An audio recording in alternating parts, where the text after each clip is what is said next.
আপনার কি সিমেন analysis report খারাপ এসেছে বা পুরুষের সমস্যার জন্য বাচ্চা কনসিভ হচ্ছে না? পুরুষের বীর্যের বিভিন্ন ধরনের সমস্যা আসতে পারে, যেমন অলিগোস্পার্মিয়া, টেরাটোজোস্পার্মিয়া, অ্যাস্থেনোজোস্পার্মিয়া অথবা অ্যাজোস্পার্মিয়া। অলিগোস্পার্মিয়া হচ্ছে আপনার বীর্যে বা সিমেন অ্যানালাইসিসে যে পরিমাণ শুক্রাণু থাকার কথা ছিল তার চেয়ে কম পরিমাণে আছে।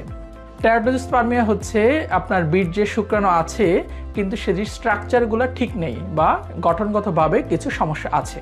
আর অ্যাস্থেনোজোস্পার্মিয়া হচ্ছে আপনার যে শুক্রাণুগুলো আছে, শুক্রাণুর সংখ্যা ঠিক আছে কিন্তু সেগুলো নাড়াচাড়া কম।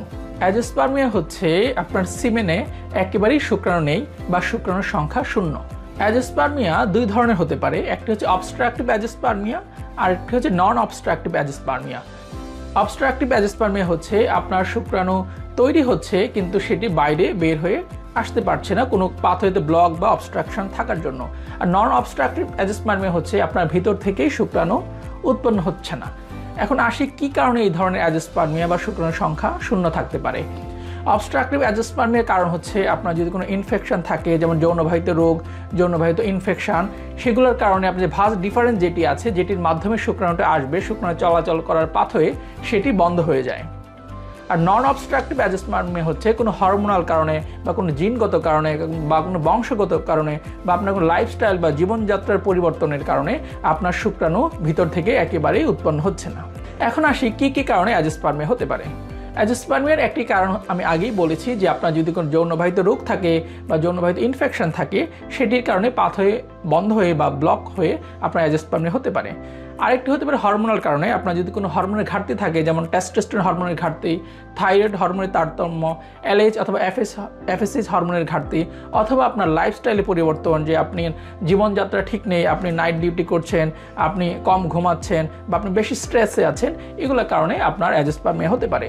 এছাড়া কেউ যদি স্মোকিং করে অথবা অ্যালকোহল পান করে, এটি কিন্তু অ্যাজোস্পার্মিয়া বা শুক্রাণু রিপোর্ট খারাপ আসার অন্যতম একটি কারণ। অনেকেই অ্যাজোস্পার্মিয়া রিপোর্ট আসলে আশাহত হয়ে যায়, হতাশ হয়ে যায় যে আমার মনে হয় আর বাচ্চা হবে না। না, এরকম কিছু নেই। অ্যাজোস্পার্মিয়ার মডার্ন ট্রিটমেন্ট আছে। কারো যে অবস্ট্রাকটিভ অ্যাজোস্পার্মিয়া থাকে বা পাথওয়েতে ব্লক থাকে, সেই ব্লকগুলো যদি আপনার সার্জারির মাধ্যমে ছুটিয়ে দেওয়া যায় বা ক্লিয়ার করে দেওয়া যায়, তাহলে কিন্তু ওনার সিমেন রিপোর্ট ভালো আসতে পারে এবং উনি বাচ্চা কনসিভ করতে পারেন। আর কিছু যে লাইফস্টাইলের সমস্যা, কেউ অতিরিক্ত ওজন বেশি বা ধূমপান করছেন বা স্ট্রেসে থাকছেন বা নাইট ডিউটি করছেন বা স্লিপ প্যাটার্নটা ঠিক নেই, এগুলো যদি চেঞ্জ করে আনা যায় তাহলে অনেক সময় অ্যাজোস্পার্মিয়া কারেকশন হয়ে যায়। আর কারো যদি হরমোনাল সমস্যা থাকে, যে হরমোনাল কারণে আপনার বীর্য উৎপন্ন হচ্ছে না, তাহলে অনেকের হরমোন থেরাপি দিয়েও সেটি অপারেশন ছাড়াই ঠিক করা যায়। এছাড়া অনেক সময় দেখা যায় অনেকে দুশ্চিন্তাগ্রস্ত থেকে বা স্ট্রেসে থেকে, অনেকে দেখা যায় বিদেশ থেকে এসেই একটা সিমেন অ্যানালাইসিস রিপোর্ট দিচ্ছেন বা স্যাম্পল দিচ্ছেন, সেটা কিন্তু ওই রিপোর্টটা ওনার খারাপ আসতে পারে। তাই একবার রিপোর্ট আসলেই হতাশাগ্রস্ত না হয়ে আমরা বলি যে 1 মাস পরে আপনি স্ট্রেস ফ্রি থেকে পর্যাপ্ত লাইফস্টাইল পরিবর্তন করে এবং প্রপার প্রিপারেশন নিয়ে আবার সিমেন স্যাম্পলটা দেন। আশা করি পরের রিপোর্টে আপনার সিমেন অ্যানালাইসিস রিপোর্ট ভালো আসতে পারে বা নর্মাল আসতে পারে। কারো যদি একবার সিমেন অ্যানালাইসিস রিপোর্ট করে অ্যাজোস্পার্মিয়া আসে বা অলিগোস্পার্মিয়া আসে বা টেরাটোজোস্পার্মিয়া আসে বা অ্যাস্থেনোজোস্পার্মিয়া আসে, এক কথায় যদি কোনো অ্যাবনর্মালিটি আসে, আপনারা হতাশাগ্রস্ত বা দুশ্চিন্তাগ্রস্ত না হয়ে 1 মাস পরে আবার স্যাম্পলটি একটি ভালো জায়গায় ভালো ল্যাবে রিপিট করেন। আশা করি আপনাদের রিপোর্ট ভালো আসবে।